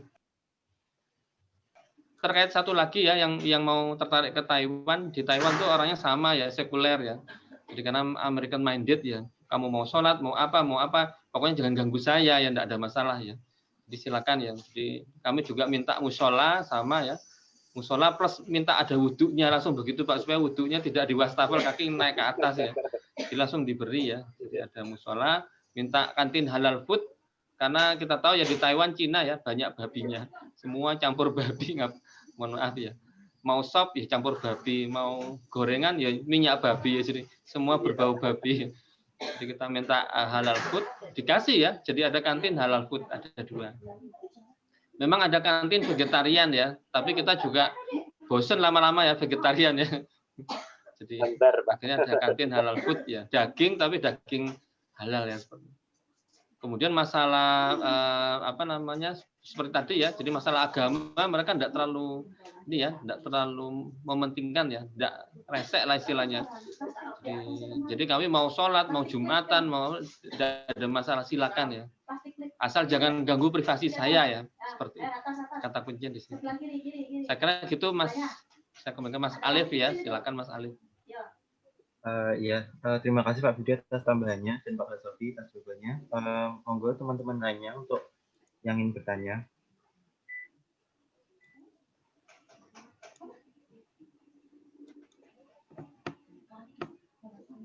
Mungkin belum Pak, mungkin saya tanya lagi aja Pak. Oh iya Pak, kan waktu tadi Bapak beasiswa S3 LPDP, setahu saya kan kalau LPDP itu kan harus membuat ya rencana studi kan Pak. Jadi misalkan nanti setelah pulang tuh mau berkontribusi apa sih ke Indonesia. Nah, kalau boleh tahu, pas waktu Pak Basofi membuat rencana studi itu seperti apa ya Pak? Terima kasih Pak. Ya Mas Kevin, jadi untuk rencana kontribusi itu, jadi tadi pertama dikaitkan dengan proyeknya dulu yang mau dikerjakan apa. Waktu itu tadi proyek saya tentang peredam gempa itu. Nah, Mas Rewin atau teman-teman kan bisa bikin sendiri, ngarang-ngarang sendiri. Saya kira-kira mau begini. Jadi di karang-karang tapi juga sistematis gitu Mas. Jadi setelah lulus tahun pertama saya ini, tahun kedua seperti ini. Misal tahun pertama saya izin daftar desain. Setelah itu tahun kedua saya apply. Setelah lulus saya mau mengajukan proposal riset begini-begini. Setelah 3 tahun setelah itu saya harap produk ini bisa pakai di Indonesia secara masif dan gitu. Jadi di karang-karang sendiri tapi tetap sistematis. Mengenai nanti seperti apa kan ya jalannya seperti apa nanti ketahuan. Tapi kan kita untuk apply proposal LPDP dan sebagainya itu kan kita harus mengarang-arang kira-kira ke depan kita harus ngapain aja. Untuk LPDP kan kita juga harus proposal penelitian juga. Untuk S3 diwajibkan proposal penelitian. Jadi teman-teman yang mungkin udah mantap dengan risetnya waktu S2 di sini atau TA di sini, dilanjutkan risetnya lebih enak, bisa menyusunnya lebih cepat. Tapi kalau memang mau bikin baru ya nggak apa-apa, tapi dengan bimbingan, misal cari bimbingan ke Pak Budi gitu, misal untuk bikin proposal nggak masalah, nanti di sana bisa kontak-kontakan sama Pak Budi, misal nanti Pak Budi bisa jadi bantu bikin papernya gitu, juga bisa, namanya juga dicantumkan, juga bisa, jadi enak. Ada yang gitu. Oh iya Pak. Oke. Mungkin yang lainnya nggak apa-apa, Rek. Monggo kalau mau tanya. Oh ya Pak, kalau misalnya ini kan udah jam 5 ya Pak. Kalau Bapak sendiri masih mau nggak nerima pertanyaan lagi Pak? Misalnya ada kami. Ya, saya santai aja, nggak masalah. Santai aja. Ya mungkin 5-10 menit. Tapi kalau nggak ada ya nggak perlu dipaksakan ada. Ya, siap Pak. Oh ya, ini Pak Chandra hadir Pak ini. Chandra. Assalamualaikum Pak Chandra. Assalamualaikum Pak Chandra. Masih ini ya, connecting. Iya. Pak Chandra tetangga saya. Satu gang. Di Blok U. Iya. Oh, Assalamualaikum Pak Chandra. Ya. Waalaikumsalam Pak Budi. Sebentar Pak Budi, saya baru ingat Pak Budi. Alhamdulillah. Ada kajian. Saya ya, baru apa-apa. HP. Nanti kedepannya ikut Pak Chandra, ya, bisa sharing-sharing buat adik-adik mahasiswa nih. Pasti senang sekali ya. Ya Pak Budi. Pak Chandra ini banyak melalang ini ya, buana juga ya sama ya. Jadi bisa cerita-cerita waktu ke Jepang, kemudian ke ini ya juga ya. Ke Cina ya Pak Chandra ya, waktu seminar ya. Cina, ke Eropa juga pernah ya. Ya Alhamdulillah Pak Budi. Bisa sharing nanti ya. Saya kebetulan ya, silakan Pak Chandra. Iya. Ini sudah selesai Pak Budi atau pripun? Sudah mau selesai, tapi kalau ada yang mau bertanya dipersilakan. Atau Pak Chandra malah mau tanya. Jangan Pak, jangan kasih kesempatan. Kebalik nanti. Ya baik. Silakan yang Waalaikumsalam warahmatullahi wabarakatuh. Alhamdulillah, ternyata walaupun posisi kita online, ternyata ada 24 partisipan Pak di sini termasuk saya ya. Alhamdulillah. dari saya pertama mohon maaf, saya lupa kalau ada acara sore ini, jadi baru aja selesai ngurusi anak-anak tadi, Pak. Iya, terus terima kasih pada Mas Habib yang bersedia menjadi narasumber pada sore hari ini. Pak Budi sebagai pembina ya Pak Budi ya. Pembina LKKI ya. Ya, pembina yang selalu membimbing kita mulai dari zaman saya 2009 ya, saya gabung di Al-Hadid sampai sekarang. Pak Budi tetap eksis, alhamdulillah, semoga sehat selalu Pak Budi. Terus betul, sekarang saya jadi tetangganya Mas Habib sekarang di blog ITS. Namun karena posisi seperti ini kita belum bisa banyak ketemu langsung. Ya nanti tak lewat depan rumah aja Mas sama gendong anak. Siap. Siap pasti. Iya. Semoga nanti di kemudian hari kita bisa mengadakan acara lagi. Ya kalau boleh tahu teman-teman Al-Hadid. Amin. Ini penerusnya kan? Acaranya tiap berapa pekan ya Pak Budi dan teman-teman Al-Hadid? Ini untuk ini Mas Fausan sama Mas Alif yang ngatur. Iya Pak. Silakan Mas Fausan. Iya Pak. Untuk kajian rutin Al-Hadid sendiri direncanakan 1 bulan sekali Pak. Oh begitu. Iya. Ya enggak apa-apa Mas Fauzan. Nanti diatur saja, nanti insya Allah saya usahakan bisa gabung. Oke, begitu Pak Budi, tambahan sedikit dari saya. Ya, saya salut. Ya, terima kasih Pak Chandra. Yes, sami-sami Pak Budi.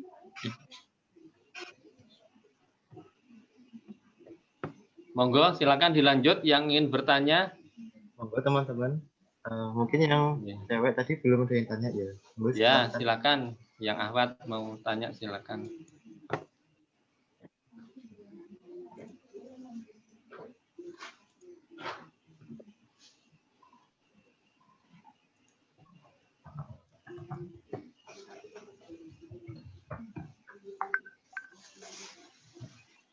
Halo. Ya sudah masuk. Halo. Ya, bisa Pak Duran. Oh iya. Kan apa bapak-bapak sekalian kan ini lanjutkan studi di luar negeri kan.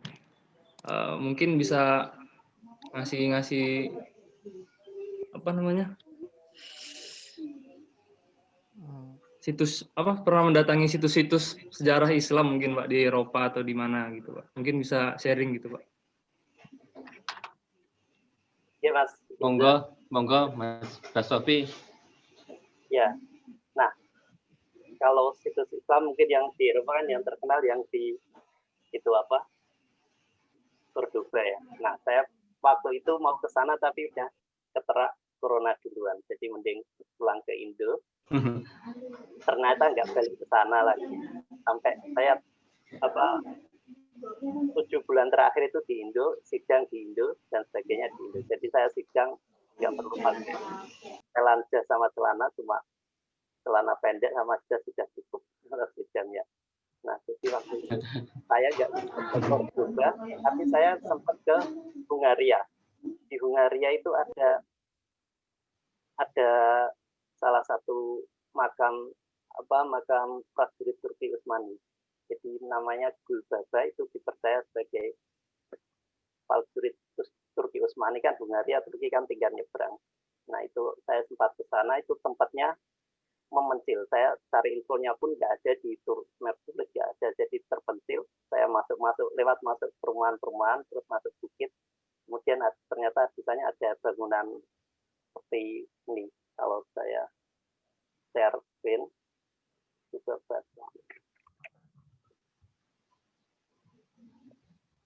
nah ini, kalau saya share screen seperti ini di Hungaria. Nah, seperti ini.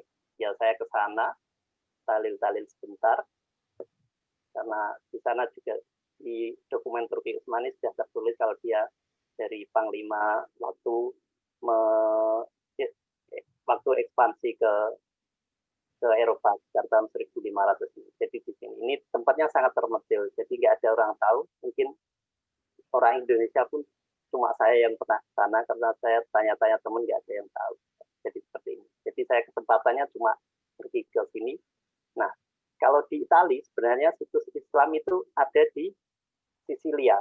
Sisilia kalau selat Italia di sini, map Italia.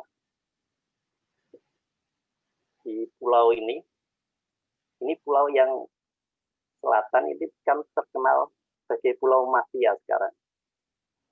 Kalau teman-teman tahu filmnya kayak Godfather itu kan keluarga dari Sisilia ini. Nah, ini dulu pendiri Al-Azhar yang di Mesir itu lahir di sini, lahir dan besar di sini waktu dikuasai oleh Muslim, dinasti Fatimiyah tadi waktu itu. Jadi pernah jadi pusat Islam. Jadi di sana gereja-gereja ada yang bekas masjid juga, ada kaligrafinya seperti itu. Tapi sekali lagi saya berencana ke sana ya pas corona itu, sehingga nggak jadi balik ke Italia, nggak jadi ke selatan. Jadi gitu Mas, saya kesempatannya cuma waktu di Minaria itu saja. Kalau situs Islam ya situs Islam bukan yang zaman sejarah tapi zaman sekarang di masjid-masjid sekitar kampus gitu saja. Gitu Mas. Ya Pak, terima kasih Pak. Kalau yang terkenal kan itu di Cordoba. Saya malah pengennya ke Italia Selatan dulu itu. Kalau yang di Cordoba udah banyak yang ngulas, ada yang banyak yang bikin film, sehingga nggak terlalu penasaran lah, bisa bayangin seperti apa. Mas. Ya, terima kasih Pak.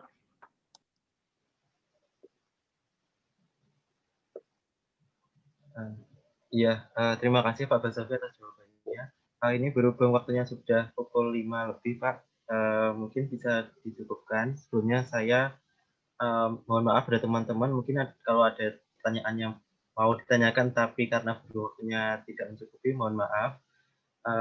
Ya sebelumnya saya mengucapkan terima kasih kepada teman-teman semua dan Pak Basafi dan Pak Budi Susanto yang telah menyempatkan hadir di acara kajian sore hari ini. Walaupun kita pertemuannya online, namun insya Allah pada pertemuan sore ini bisa membawa manfaat bagi kita semua. Dan sebelumnya saya sebagai MC pada sore hari ini, mohon maaf bila ada kesalahan kata, dan mungkin kita tutup acara ini dengan bacaan Alhamdulillah bersama-sama. Alhamdulillahirrahmanirrahim. Ya, mungkin setelah ini kita bisa berdoa bersama. Monggo mungkin Pak Basafi atau Pak Budi untuk bisa memimpin doa. Monggo Pak Basafi. Biasanya Pak Chandra, Pak Budi. Oh iya, monggo Pak Chandra, silakan. Mohon izin Pak Budi, ini kebetulan anak-anak lagi minta jalan. Oh gitu. Oke Pak Budi. Iya, yang Ya. pembina Mawon Pak Budi. Ya, kita doa bersama ya. A'udzubillahi minasyaitonirrajim. Bismillahirrahmanirrahim. Alhamdulillahirabbil alamin. Wassalatu wassalamu ala asyrofil anbiya'i wal mursalin sayyidina Muhammadin wa alihi washabihi ajma'in. Allahumma ighfir lil mu'minina wal mu'minat wal muslimina wal muslimat salahya'i minhum wal amwat. Allahumma inna nas'aluka salamatan fid din wa afiatan fil jasadi wa syidatan fil ilmi wa barakatan fil rizqi wa taubatan qablal maut wa rahmatan 'indal maut wa maghfiratan ba'dal maut. Allahumma hawin alaina fi sakaratil maut najata minan nar wa lahwaidal hisab. Rabbi fir lana wa liwalidayna warhamhuma kama rabbayana shighara. Rabbi shrah li sadri yassir li amri wahlul 'uqdatam min lisani yafqahu qawli. Rabbana la tuzigh qulubana ba'da idh hadaitana wa hab lana min ladunka rahmatan innaka antal wahhab. Rabbana dhalamna anfusana wa illam taghfir lana wa tarhamna lanakunanna minal khasirin. Rabbana la tu'akhidna in nasina aw akhtana. Rabbana wa la tahmil alaina isran kama hamaltahu 'alal ladzina min qablina. Rabbana wa la tuhammilna ma la taqata lana bih wa'fu 'anna waghfir lana warhamna anta maulana fansurna 'alal qaumil kafirin. Rabbana hab lana min azwajina wa dzurriyyatina qurrata a'yunina waj'alna lil muttaqina imama. Rabbana atina fid dunya hasanah wa fil akhirati hasanah wa qina adzabannar. Subhana rabbika rabbil izzati amma yasifun wa salamun alal mursalin walhamdulillahi rabbil alamin. Amin ya rabbal alamin. Al-Fatihah. A'udzubillahi minasyaitonir rajim. Bismillahirrahmanirrahim. Alhamdulillahirabbil alamin.